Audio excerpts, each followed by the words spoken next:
noite, queridos. Graça e paz. Eu quero convidá-lo a abrir a sua Bíblia no livro de Neemias, capítulo de número 1. É o texto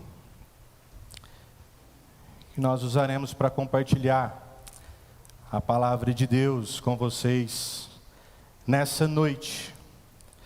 É o livro de Neemias, capítulo de número 1. E eu vou ler todo o capítulo para que você acompanhe aí também. Então diz assim a palavra de Deus: estas são as memórias de Neemias, filho de Acalias. No mês de Quisleu, no 20º ano do reinado do rei Artaxerxes, eu estava na fortaleza de Suzã. Anani, um de meus irmãos, veio me visitar com alguns homens que haviam chegado de Judá. Perguntei-lhes a respeito dos judeus que haviam regressado do cativeiro e da situação em Jerusalém. Eles responderam: as coisas não vão bem para os que regressaram à província de Judá. Eles estão passando por dificuldades e humilhações. O muro de Jerusalém foi derrubado e suas portas foram destruídas pelo fogo. Quando ouvi isso, sentei-me e chorei. Durante alguns dias lamentei, jejuei e orei ao Deus dos céus. Então disse: ó Senhor, Deus dos céus, Deus grande e temível, que guardas tua aliança de amor leal para com os que te amam e obedecem a teus mandamentos, ouve minha oração. Olha do alto e vê que oro noite e dia por teu povo Israel. Confesso que temos pecado contra ti. Sim, minha própria família e eu temos pecado. Temos pecado terrivelmente contra ti. Não temos obedecido a teus mandamentos, decretos e estatutos que nos deste por meio de teu servo Moisés. Por favor, lembra-te do que disseste a teu servo Moisés.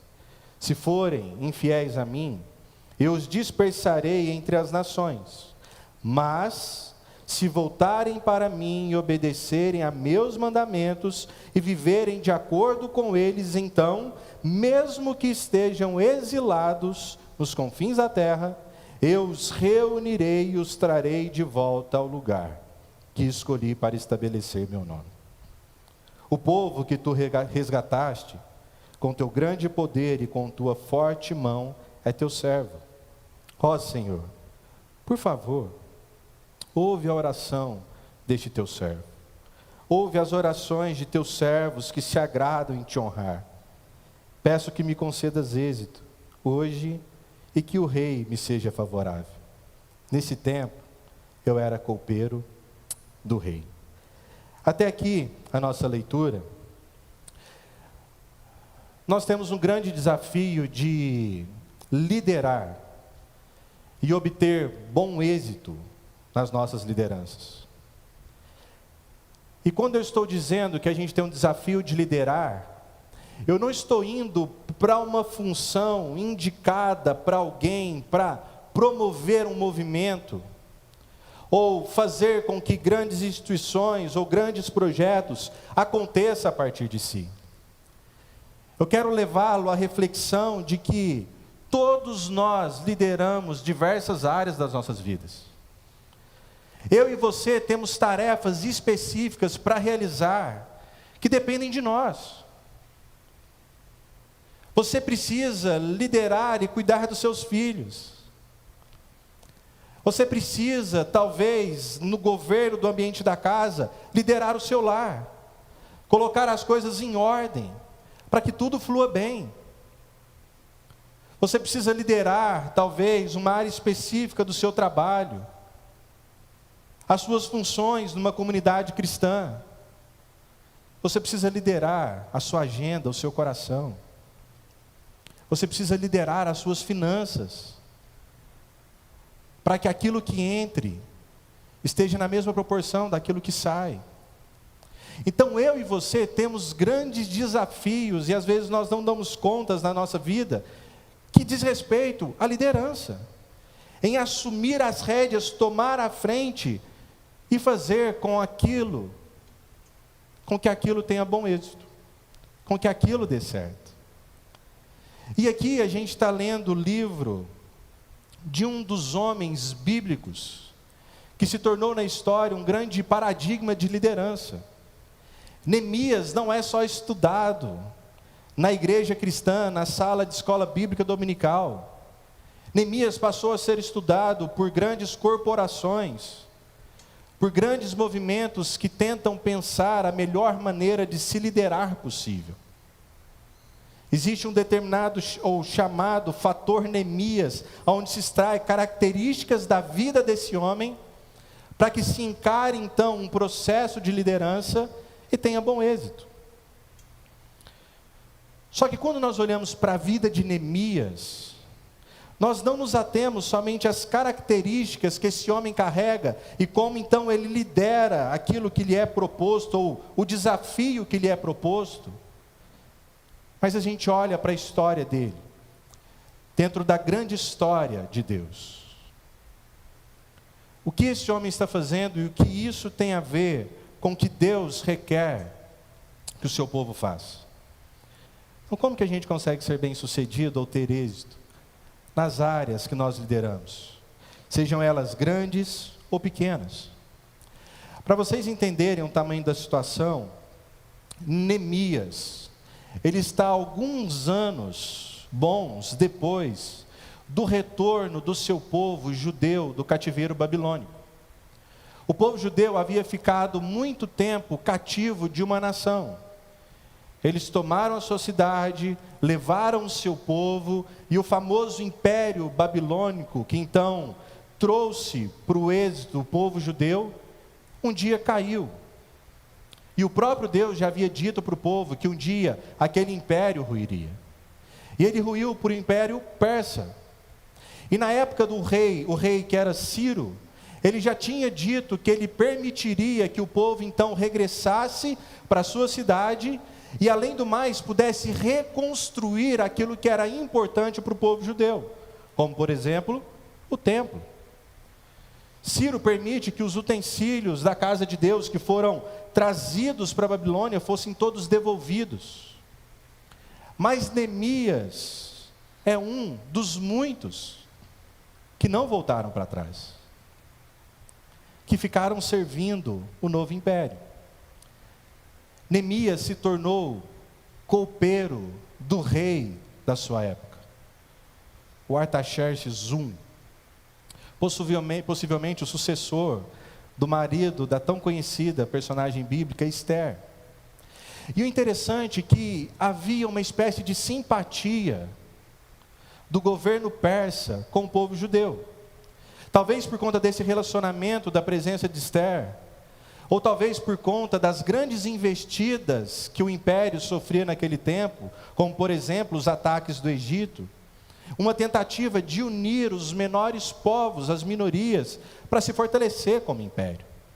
Então o cargo que Neemias está ocupando, entende-se que não tem a ver apenas com as características desse homem para chegar nesse lugar, mas tem a ver com trazer a visibilidade para alguém de um povo diferente, para que se mostrasse então a importância daquele povo para o povo da Pérsia.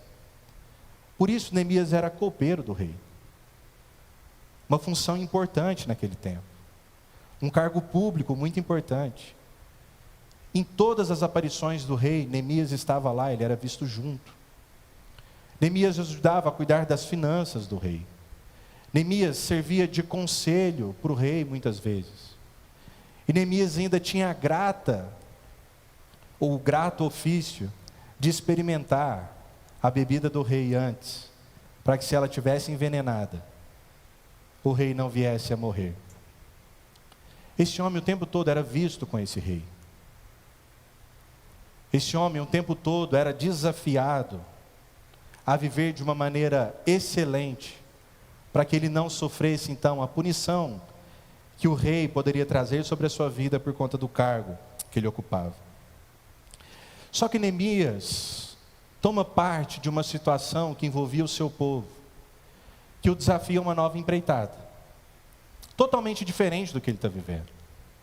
Neemias toma conhecimento de que a situação do seu povo e da sua cidade não eram boas. E ele começa então a ser tomado por essa situação, e o livro de Neemias é esse grande desafio de liderar um processo de reconstrução de uma estrutura que era totalmente fundamental para a manutenção do povo judeu e da cidade de Jerusalém.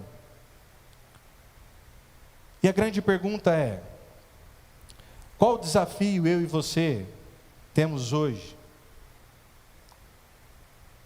Qual o desafio que está diante de você e que você precisa liderar para reconstruir, para fazer dar certo, para fazer acontecer?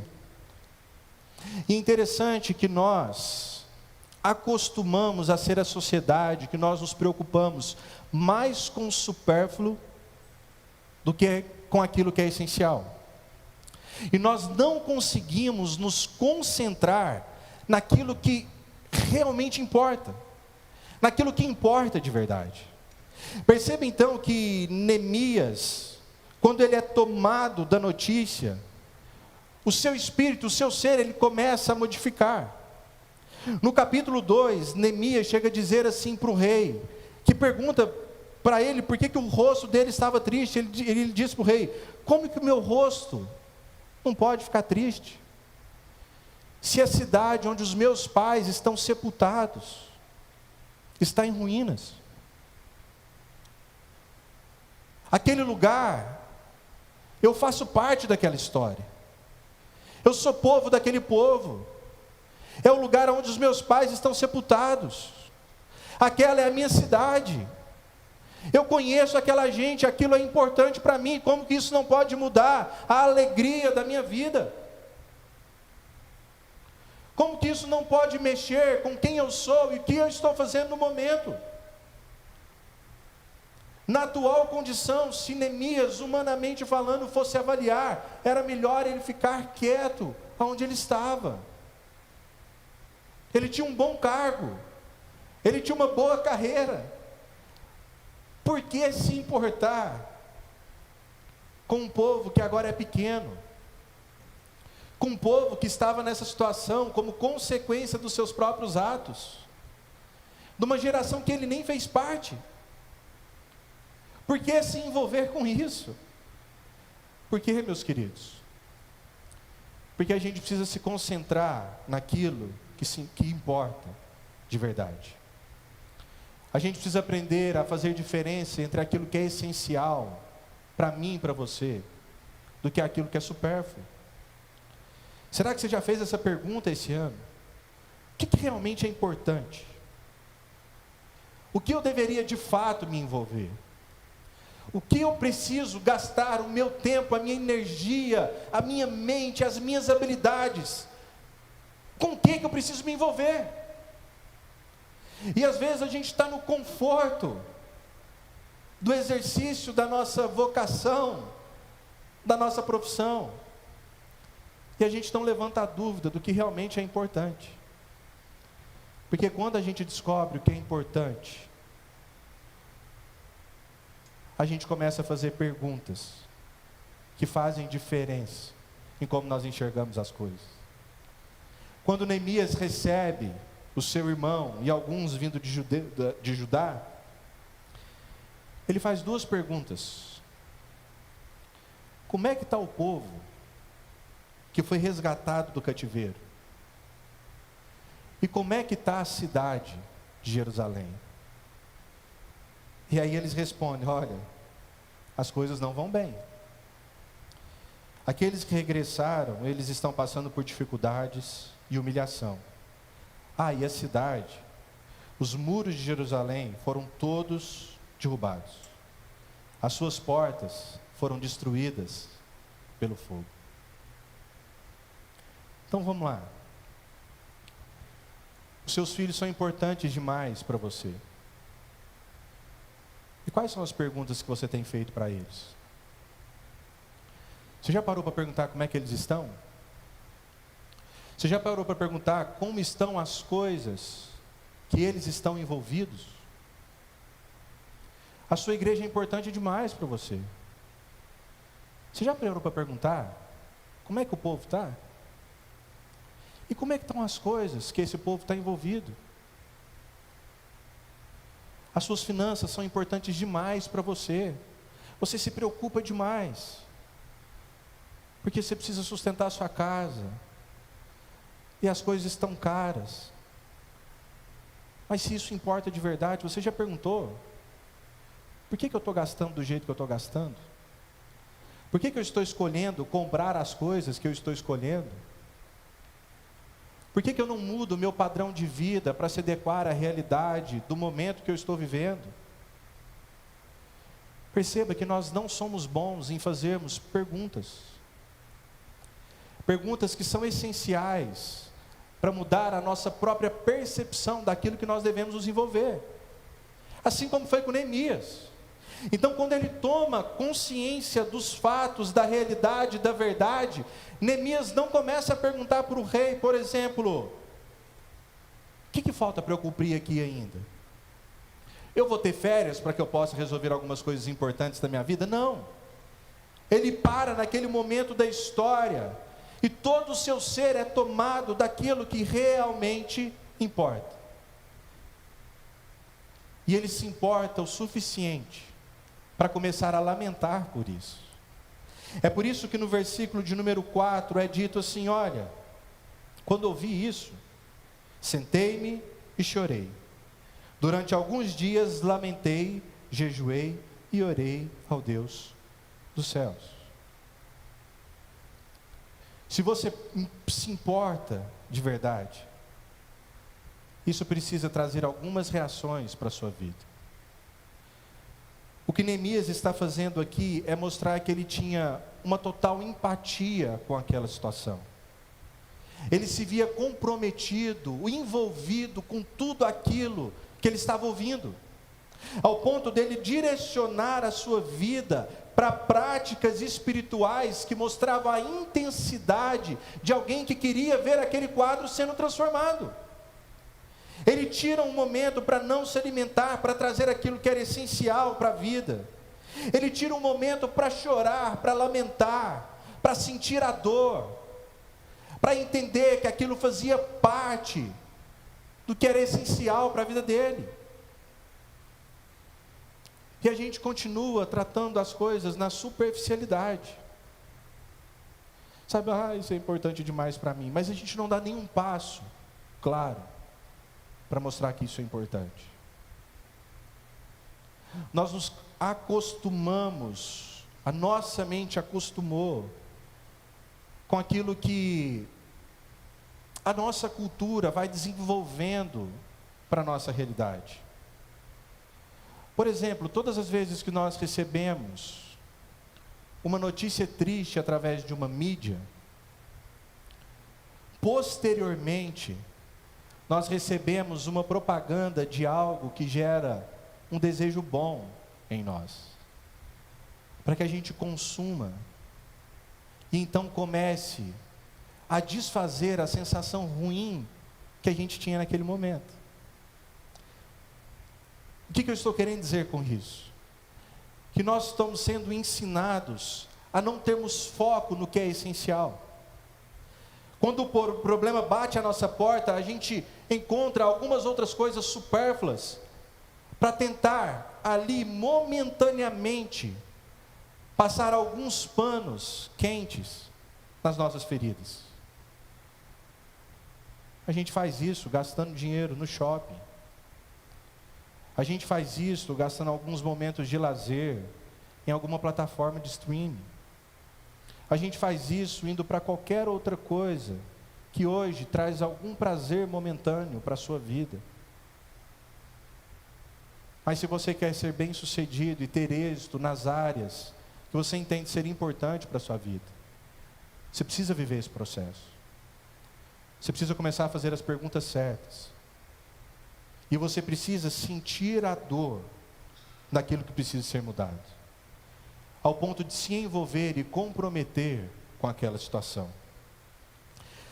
Só que depois que a gente conhece os fatos e a gente decide encará-los, a gente esquece de algo muito importante, na verdade algo fundamental, para conseguir mudar as situações. A gente esquece que tudo na vida começa com o nosso relacionamento com Deus. A gente tem um costume de fazer assim: olha, Deus, aqui está a minha lista do que é importante.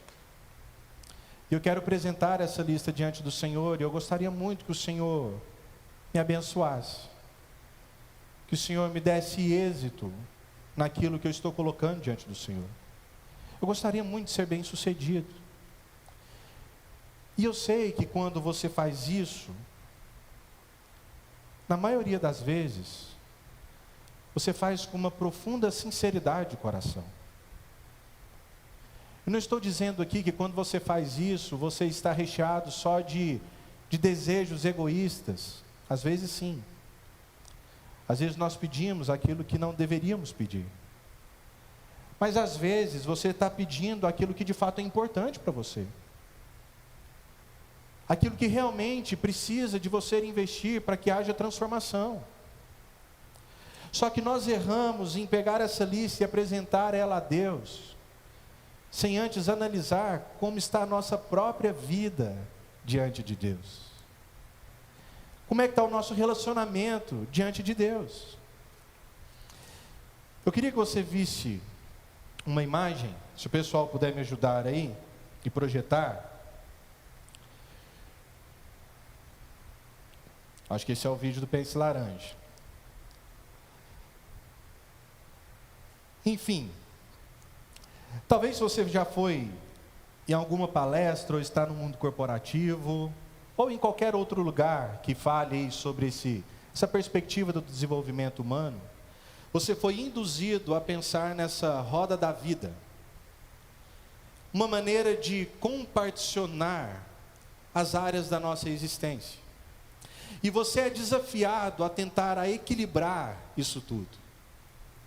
Você é desafiado a pensar no seu trabalho, no seu lazer, no contato com a sua família, no seu desenvolvimento intelectual, na sua espiritualidade, e tentar equilibrar isso tudo. Só que deixa eu te dizer uma coisa: ninguém consegue fazer isso. E o grande problema disso está exatamente em pegar a espiritualidade e trazer ela para um campo particular da nossa vida, como apenas mais uma esfera da nossa existência. Nem sempre o mundo pensou dessa maneira. Houve um tempo na história que a fé cristã, ela costumava ocupar o centro do pensamento humano. Mas com o famoso período, a época da razão, chamado iluminismo, a espiritualidade, a fé cristã, ela foi colocada um pouco mais à margem da sociedade e tratada como qualquer outra esfera da existência humana.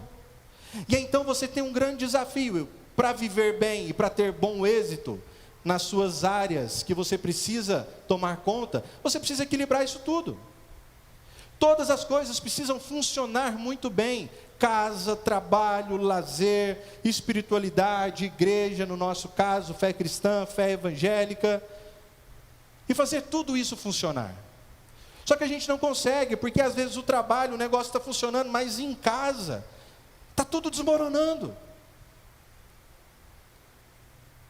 Às vezes em casa está tudo bem, mas por um motivo ou outro, o seu chefe precisa fazer um corte no quadro de funcionários, e o seu nome está na lista. Mas essa não é a maneira de ver a vida. Se você se acostumou a pensar na vida dessa maneira, significa que você não está conseguindo equilibrar ela, e é por isso que você está vivendo nesse desespero de não conseguir ver as coisas em ordem. Mas do outro lado, a gente tem aquilo que a gente chama de mandato criacional, a maneira que Deus organizou a vida,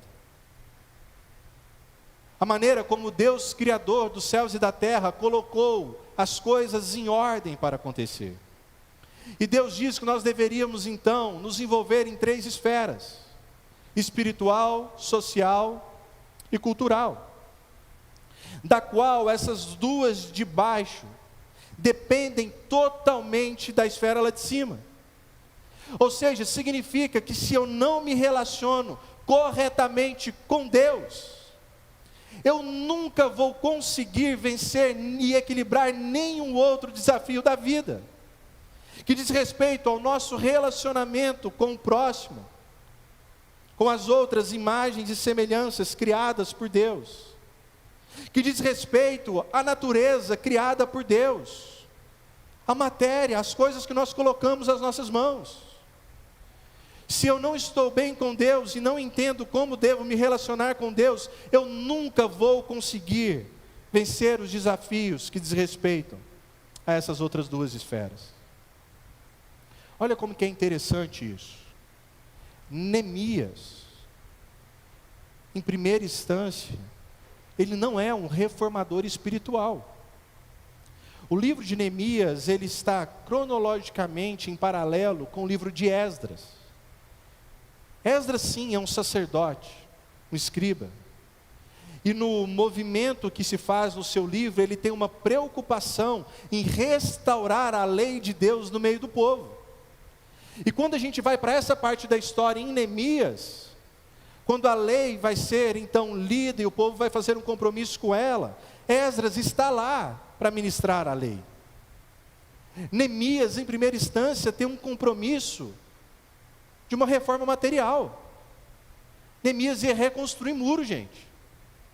Ele ia pegar tijolo e cimento, a cola da época, e reestruturar aquilo que trazia proteção para a cidade, colocar as portas no lugar, para que o povo que estava lá dentro, aquela minoria, não ficasse vivendo desanimado, com medo de mais uma vez serem atacados e serem exilados.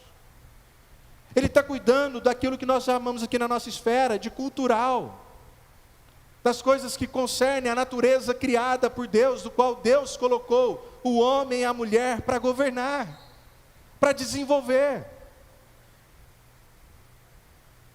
Essa é a missão de Neemias. E às vezes nós não conseguimos reunir essas coisas na nossa mente. Nós queremos que o nosso trabalho material dê certo, partindo da nossa força, da nossa inteligência, mas não vai funcionar enquanto você não restabelecer um correto relacionamento com Deus.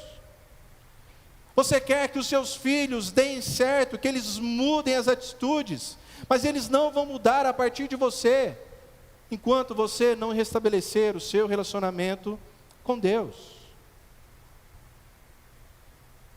A gente não percebe, meus queridos, mas as coisas que nós fazemos diz muito sobre a nossa espiritualidade. Sabe aquele seu carro bagunçado, cheio de lixo, que você não tem coragem de lavar, que não custa nada? Isso diz muito sobre a sua espiritualidade. Sabe aquela casa que vive sempre desarrumada, desordenada, tudo fora do lugar? Isso diz muito sobre a sua espiritualidade. Sabe quando você não consegue controlar a sua alimentação? Isso diz muito sobre a sua espiritualidade. Sabe quando você não consegue controlar as suas palavras? Você vive ofendendo, tratando com as pessoas que estão perto de você de uma maneira que não deveria tratar? Isso diz muito sobre a sua espiritualidade. Sabe quando você é improdutivo no seu trabalho? Você chega lá todo dia, você está cansado, você está com uma preguiça, você faz muito pouco, você sabe que você poderia render muito mais. Isso diz muito sobre a sua espiritualidade. E é isso que Neemias está fazendo aqui antes de fazer qualquer coisa. Ele começa a orar a Deus, mas ele começa a orar a Deus para realinhar na sua mente e coração a visão que ele tinha de Deus. E infelizmente, na nossa espiritualidade brasileira evangélica, nós achamos que nós chamamos a atenção de Deus para que Ele olhe para os nossos desafios e nos abençoe. A gente equivocadamente aprendeu, por exemplo, que um personagem bíblico chamado Zaqueu, ele sobe numa árvore para chamar a atenção de Jesus para si. Jesus, eu estou aqui, me veja. Gente, não tem isso na narrativa. Zaqueu subiu lá porque ele era pequeno. Ele não conseguia ver Jesus. E ele quer ver Jesus. Ele não quer que Jesus o veja, ele quer ver Jesus. E a gente continua querendo chamar a atenção de Deus. A gente faz culto para chamar a atenção de Deus. A gente faz movimento de louvor para chamar a atenção de Deus. A gente faz jejum para chamar a atenção de Deus. A gente ora para chamar a atenção de Deus. E Neemias não está orando para isso. Neemias viu o tamanho do desafio que ele tinha. E ele começa a orar a Deus. O que eu vou chamar de oração teológica. Não é uma oração que você aprende ao estudar teologia. Mas teologia no sentido de que é uma oração extraída da própria revelação de Deus. Ele começa dizendo assim, olha: o Senhor, Deus dos céus, Deus grande e temível, que guardas tua aliança de amor leal para com os que te amam e obedecem a teus mandamentos, ouve a minha oração. Deus grande e temível. Você sabe com quem que você está falando? Você sabe para quem que você está apresentando os seus pedidos? Para o Deus que criou todas as coisas. Sabia que todos os pedidos e todas as coisas que vocês se envolvem fazem parte do mundo criado por Deus? Sabia que a gente vive no mundo de Deus? E como eu vou ignorar Deus vivendo no mundo de Deus? É isso que Neemias está fazendo aqui. Eu sei quem é o Senhor da história, eu sei o seu tamanho, eu sei do seu poder, eu sei que nós devemos temê-lo, mas ao mesmo tempo eu conheço o seu amor, eu sei que o Senhor fez uma aliança com o seu povo, e o Senhor é fiel para cumprir essa aliança, e isso então vai gerando a nossa visão sobre Deus, da qual às vezes nós nos esquecemos, que a gente está vivendo no mundo de Deus, e tudo aquilo que a gente se envolve, é criado por Deus, é feito por Deus, e quando ele tem essa visão de Deus, ele diz assim, olha, eu sei dos nossos pecados. Neemias não está falando assim, eu sei só dos meus pecados, ele está falando, eu sei dos meus, eu sei o pecado de todo o teu povo, de toda a tua família. Sabe, às vezes nós particularizamos a nossa vida, esquecemos que Jesus morreu por um povo. Meus queridos, os meus pecados, eles prejudicam muito a sua vida. Os seus pecados prejudicam a vida do povo que Deus morreu por ele. O que esse povo está passando, eles não estão passando por conta de um acaso na existência. Eles estão nessa situação porque eles esqueceram que viviam no mundo de Deus e por isso deveriam obedecer a Deus. E por conta do pecado, toda uma comunidade, toda uma nação está sofrendo. Quando a gente sofre o que a gente sofre, quando o nosso mundo passa por calamidades, quando o nosso mundo passa por estruturas ou por ciclos econômicos e sociais que as coisas parecem que não vão bem, você acha que isso tem a ver com quem? Tem a ver com o povo de Deus que ignora Deus, que desobedece à lei de Deus, às normas de Deus. E é isso que Neemias está dizendo. Senhor, eu conheço o Senhor. E eu conheço o nosso povo. E por isso que ele direciona a tônica final da oração dele para as promessas de Deus. Então Neemias não ora, fala assim: Senhor, tem um muro lá em Jerusalém, e o muro está caído, e o povo está desanimado, e a gente não tem tijolo, e a gente não tem madeira para construir as portas, e outra, eu trabalho aqui para o rei do Império Persa, e eu tenho que pedir para o rei para eu ir lá ajudar o povo, e se eu chegar lá e for pedir para o rei tem direito de não se agradar do meu pedido e tirar a minha vida. Isso não está na oração dele. A oração dele está: o Senhor é grande e temível, o Senhor é o Deus da história, o Senhor fez uma aliança com o teu povo. Nós estamos nessa situação porque nós pecamos contra o Senhor, por isso perdão pelos nossos pecados. Mas Deus, lembra da tua promessa, lá que o Senhor fez para Moisés, e está registrado em Deuteronômio. O Senhor fala assim: olha, se o povo então for infiel ao Senhor, o Senhor vai dispersar ele entre as nações, mas se voltarem para mim e obedecerem os meus mandamentos e viverem de acordo com eles, então mesmo que estejam exilados nos confins da terra, eu os reunirei, estarei de volta ao lugar que escolhi para estabelecer meu nome. Neemias está dizendo assim: Deus, eu estou orando conforme o Senhor decretou na história. Que se o povo do Senhor fosse obediente, o Senhor os reuniria de novo, colocaria no lugar que o Senhor prometeu, porque o Senhor tem um compromisso com o seu próprio nome.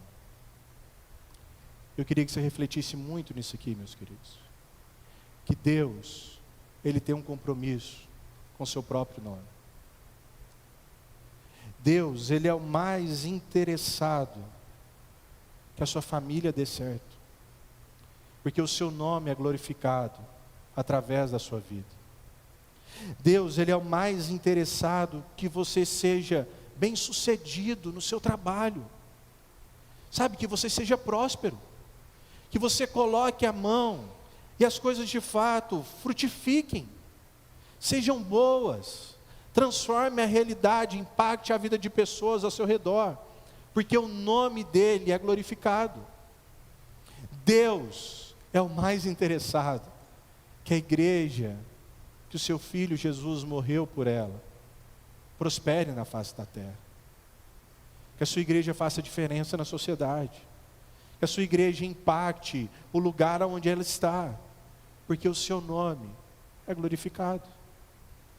Deus era o mais interessado que os muros de Jerusalém fossem reconstruídos, porque Judá era a vitrine de Deus, do Deus grande e temível. Você já leu Salmos? Você já leu quantas vezes nós encontramos na Escritura Sagrada as nações temendo a Deus por aquilo que Ele fazia através da vida daquele povo? O grande desafio de liderar e ter sucesso passa por restabelecer essa aliança e esse relacionamento com quem Deus é. A gente precisa mudar a nossa visão de Deus, para aí sim a gente conseguir liderar com confiança. Porque a verdade, meus queridos, é que a gente precisa assumir a postura de que a gente nunca está pronto para os desafios. A gente nunca está pronto para os desafios. Se a gente confiar nas forças das nossas mãos, a gente vai fracassar. E é isso que Neemias está fazendo aqui. Ele se volta para Deus e diz assim: olha, Deus, o Senhor olha para os servos que se agradam em temer o teu nome. Ou olha para a realidade de quem de fato está totalmente dependente do Senhor. Porque eu preciso assumir a postura de que, se eu não estiver bem com Deus, eu não consigo ser um bom pai. Sabe, está aí a nossa falha. Você está tentando fazer as coisas sem antes estar bem com Deus. E se você está mal, meu querido, Você não consegue produzir coisas boas. Sabe, você está fazendo um desserviço às vezes para a tua família, no teu trabalho, com as tuas finanças. Sabe, dando conselhos errados para os seus amigos. Porque você ainda não alinhou a sua própria vida. Se você quer mudar então a maneira de fazer as coisas e ter êxito, você precisa restaurar o seu relacionamento com Deus. E ele não parte simplesmente de um movimento para chamar a atenção de Deus. Parte de uma consciência clara de quem Deus é, de quem nós somos e das promessas de Deus na sua palavra. Se você não conhece isso, meus queridos, você precisava parar tudo que você está fazendo agora para ter uma visão clara de quem Deus é e de como se relacionar com Ele. Sabe por quê? Porque quando a gente entende então que nós não estamos prontos para os desafios, a gente entende que Deus ele se agrada de quem teme a Ele. E como Ele é o mais interessado em que as coisas dê certo, Ele começa a mudar a forma de como até nós nos relacionamos com Ele. Lembra que Jesus em João capítulo 15, Ele traz uma palavra dura dizendo assim, olha, aqueles que não frutificarem, Ele usa a imagem da videira e dos ramos, esses ramos que não produzirem frutos, eles vão ser cortados e lançados ao fogo. Mas aqueles que produzem frutos, Ele vai podar, Ele vai cuidar. E Ele vai trazendo essa imagem então de que aqueles que têm um relacionamento verdadeiro com Ele, uma visão correta de Deus, eles estão frutificando em todas as áreas. E aí Ele vai para o finalzinho dizer assim, então vocês não vão mais ser chamados de servos. Vocês serão chamados de amigos. E Ele diz o porquê nós seríamos chamados de amigos. Ele diz que o porquê é porque tudo que o Pai entregou a Ele, tudo que Ele ouviu de Deus Pai, Ele deu para os seus discípulos. Ele tornou conhecido dos seus discípulos. O que Jesus está querendo dizer ali, ao trazer a imagem do amigo, é que naquele tempo, no Antigo Oriente, o amigo era alguém totalmente diferente do servo. Porque o servo, ele estava no reino, mas ele não tinha liberdade de usufruir de nada daquele reino. Ele se limitava a fazer as coisas que o seu senhor ou rei lhe ordenava. Mas o amigo era diferente. O amigo naquele tempo, ele tinha livre acesso às coisas do rei, ao reino do rei, ao palácio do rei. O amigo podia chegar usando a imagem de uma casa, abrir a geladeira, sentar no sofá.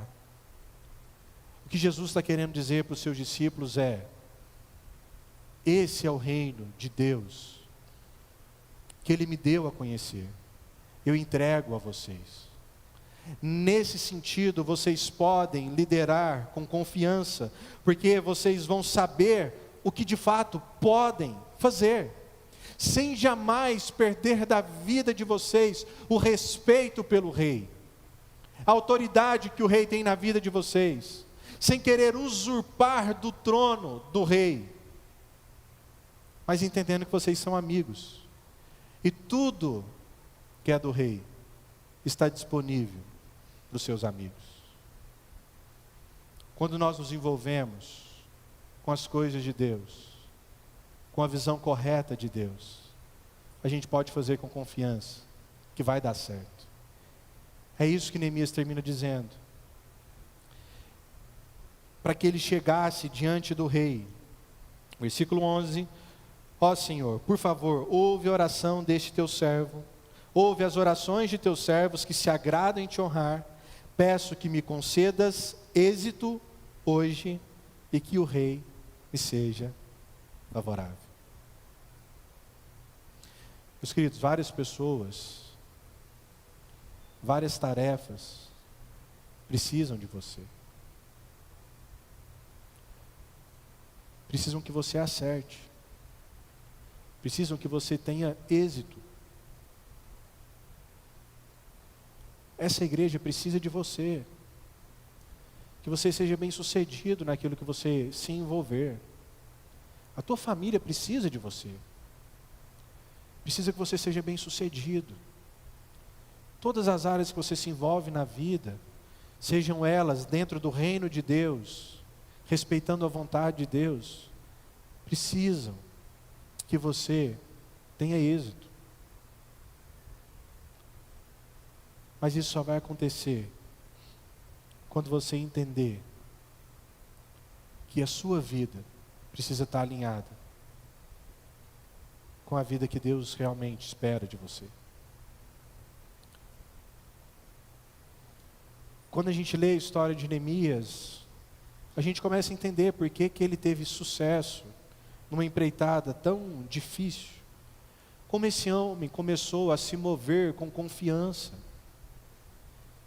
Não pense que foi fácil para ele chegar na presença do rei da Pérsia, naquele momento da história, e dizer para ele: rei, eu estou triste porque meu povo não está bem. E assim, eu vou precisar ir lá encarar essa empreitada.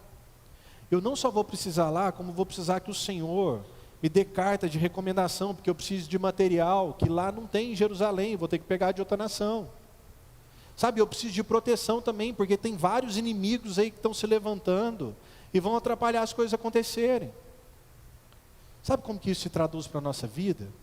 Já viu aquele medo que você tem de encarar um problema? Por exemplo, com o seu filho, porque você tem medo demais de perder o amor dele, o carinho dele. Mas quando você tem uma correta visão de Deus, do Deus grande e temível, você sabe que a palavra diz que quando o sol da justiça vier sobre nós, Jesus vai converter o coração dos pais aos filhos e dos filhos aos pais. Sabe, isso te dá confiança para você dizer: não, está errado. Sabe, você não vai fazer isso. Uma confiança de que você não vai perder então o amor, você não vai perder o seu filho por agir corretamente.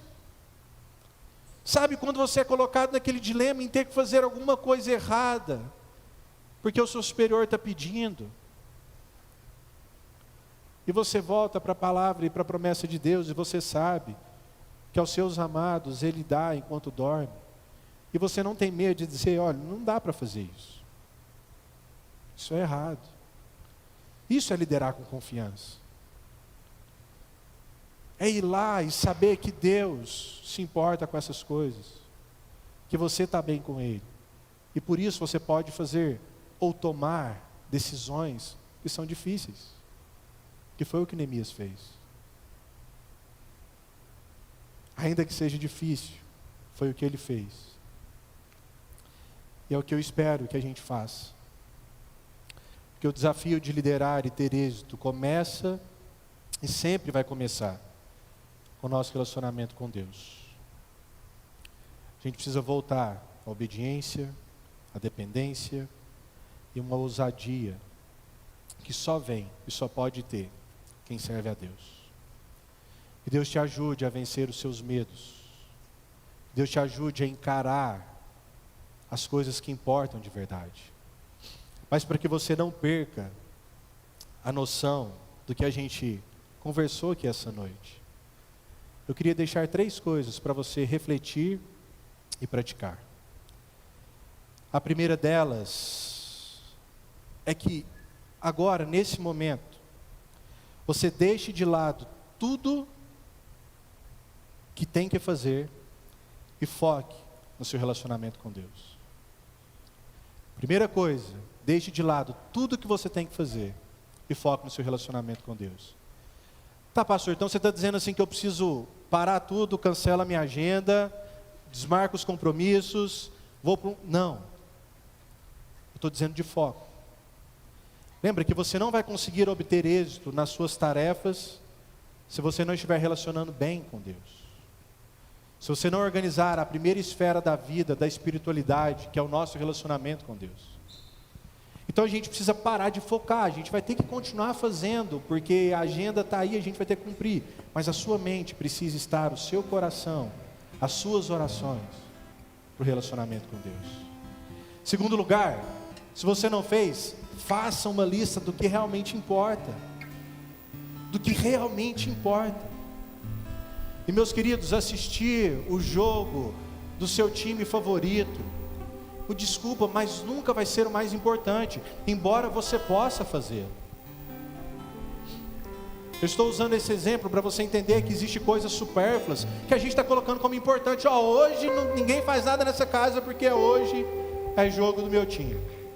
Então eu não vou em compromisso de igreja, eu não vou nos compromissos dos meus filhos, eu não tenho um momento de qualidade com a minha família. A gente faz isso com muitas outras coisas. Isso nunca vai ser importante. Isso é supérfluo. Você vai poder fazer quando de fato você não tiver nada essencial para fazer.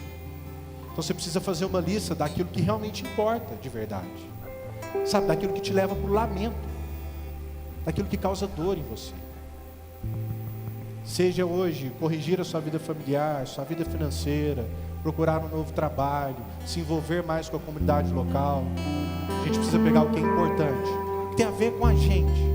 Como Neemias fez, aquele é meu povo. É o lugar que os meus pais estão sepultados. Eu não vou deixar aquele lugar ruim. E por último, eu quero te desafiar a desenvolver o hábito constante da oração teológica. Eu quero te desafiar a parar de orar de forma generalizada, ou de apresentar problemas que você nem refletiu se são importantes ou não, e orar de forma teológica, de ir para a palavra de Deus e ver o que Deus revelou na sua promessa, conhecer a Deus e orar sobre aquilo. Sabe, quando você olha lá a oração dominical que Jesus ensinou, Ele está dizendo: Senhor, o pão de cada dia nos dá hoje. Isso é orar teologicamente, é orar as promessas de Deus, é orar: Senhor, como que eu vou pagar as contas amanhã, Senhor? Deus, como é que eu vou fazer, Senhor? Não sei por onde começar, não sei por onde terminar. Não, Deus, o pão de cada dia o Senhor prometeu, então nos dá hoje. E você vai encontrar em toda a Escritura Sagrada essas orações para aquilo que é importante para você de verdade. Por quê? Porque você vive no mundo criado por Deus. Não tem nada nesse mundo que Deus não se envolva. Quando a gente canta, você tem a oportunidade de apresentar a sua vida diante de Deus, de orar a Deus nesse momento, de forma intencional, de pensar um pouco sobre os desafios que você tem. Eu queria te convidar a fazer isso nesse momento. E se você se sente desafiado a reorganizar algumas coisas na sua história, eu queria te convidar a ficar em pé. Não para que você seja visto, mas para que o seu corpo entenda que você está fazendo um movimento de tomar uma decisão de uma vez por todas, de mudar aquilo que precisa ser mudado. De mudar aquilo que precisa ser mudado. Então, enquanto a gente canta, a gente tem esse momento de poder orar ao nosso Deus e refletir.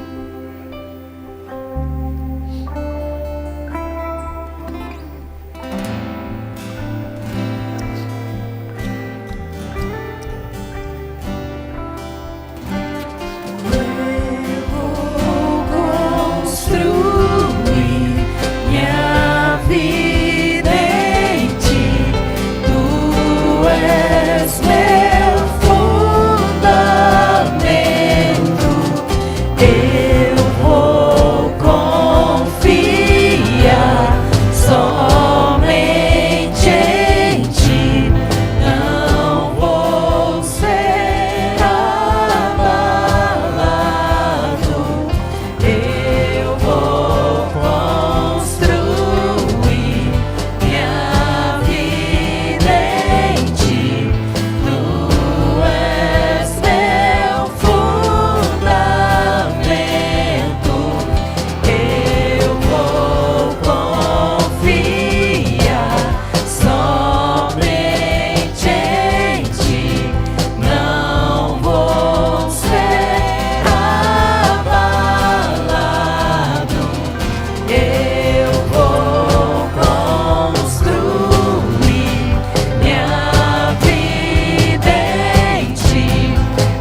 construir de fato a nossa vida no Senhor.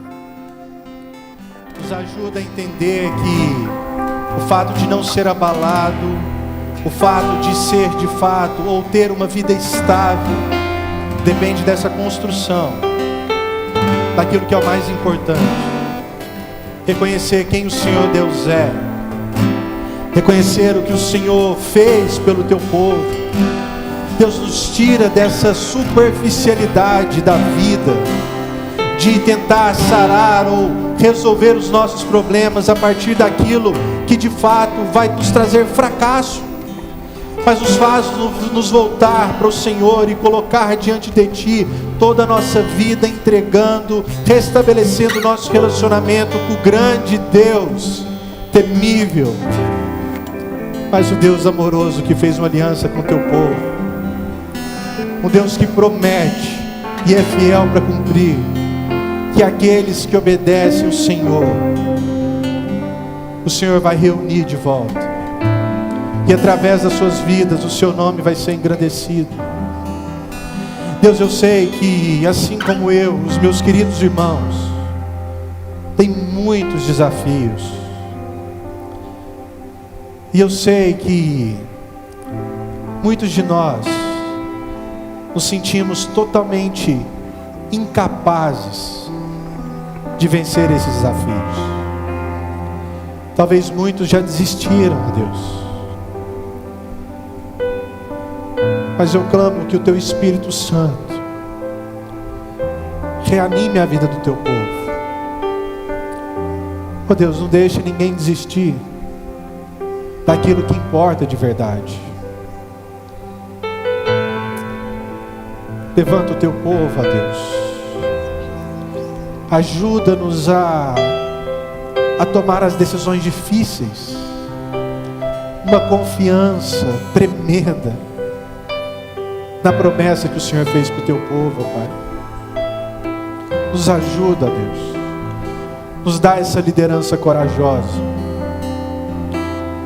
E nos ajuda a ter êxito que só o Senhor pode trazer para a vida do Teu povo. Oh Deus, gera ânimo na vida da Tua comunidade, da Tua igreja. Levanta o Teu povo que tem tanta coisa para reconstruir na sua vida, num período tão difícil da história. Ajuda esse povo a cumprir aquilo que eles precisam cumprir, ó Deus. Nos ajuda a ouvir testemunhos de que os muros foram reconstruídos, de que as portas voltaram para os lugares, e de que o povo segue temendo ao Senhor, se agradando em temer ao Senhor, para a glória do Teu santo e bendito nome.